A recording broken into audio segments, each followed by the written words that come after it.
ఈ తుఫాన్ వల్ల జరుగుతున్నటువంటి నష్టాలపైన మరి ప్రపంచ బ్యాంక్ నుంచి ఆర్థిక సహాయం కోరే విషయంలో 2009 సెప్టెంబర్ నుంచి 2010 నవంబర్ వరకు జరిగినటువంటి వరుసగా రాష్ట్రంలో సంభవించినటువంటి తుఫాన్ల వల్ల దెబ్బతిన్నటువంటి ప్రాంతాల్లో మరమ్మతుల కోసం ప్రపంచ బ్యాంక్ నుంచి 1000 కోట్ల ఆర్థిక సహాయం తీసుకోవాలనేటటువంటి ప్రతిపాదనకు మంత్రివర్గం ఆమోదన తెలిపింది.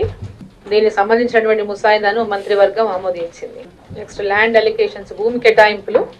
శ్రీ పొట్టి శ్రీరాములు నెల్లూరు జిల్లా మనుబోలు మండలం బండేపల్లి గ్రామంలో 765 kV సబ్స్టేషన్ నిర్మాణం కోసం 132 ఎకరాల ప్రభుత్వ స్థలాన్ని కేటాయించడాన్ని మంత్రివర్గం ఆమోదం తెలిపింది. నెక్స్ట్ విజయవాడ పటమటలో ప్లానింగ్ అండ్ ఆర్కిటెక్చర్ సంస్థ ఏర్పాటు కోసం ఉన్నత విద్యాశాఖకు 9.66 ఏకర్స్ ప్రభుత్వ భూమి కేటాయింపునకు కేబినెట్ ఆమోదం తెలిపింది. కృష్ణా జిల్లా దగ్గరపేట వద్ద జయంతిపురంలో ఇండస్ట్రియల్ పార్క్ ఏర్పాటుకు 498 ఎకరాల ప్రభుత్వ భూమిని ఏపీఐఐసికి ఇవ్వడానికి ఏపీఐఐసికి అప్పగించే ప్రతిపాదనకు ఆమోదం తెలపడం జరిగింది.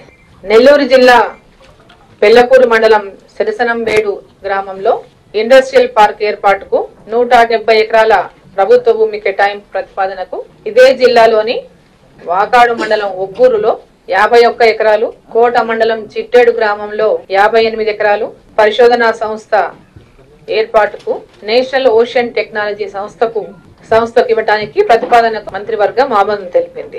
మహబూబ్ నగర్ జిల్లా బల్మూరు మండలంలో జిన్కుంట గ్రామంలో లెదర్ పార్క్ ఏర్పాటు కోసం 25 ఎకరాల ప్రభుత్వ భూమిని లిడ్ క్యాప్ కు అప్పగించే ప్రతిపాదనకు మంత్రివర్గం ఆమోదం తెలిపింది. వరంగల్ జిల్లాలో హన్మకొండలో మత్స్య భవన్ నిర్మాణం కోసం 17 గుంటల ప్రభుత్వ స్థలాన్ని కేటాయించే ప్రతిపాదనకు ఆమోదం తెలిపింది.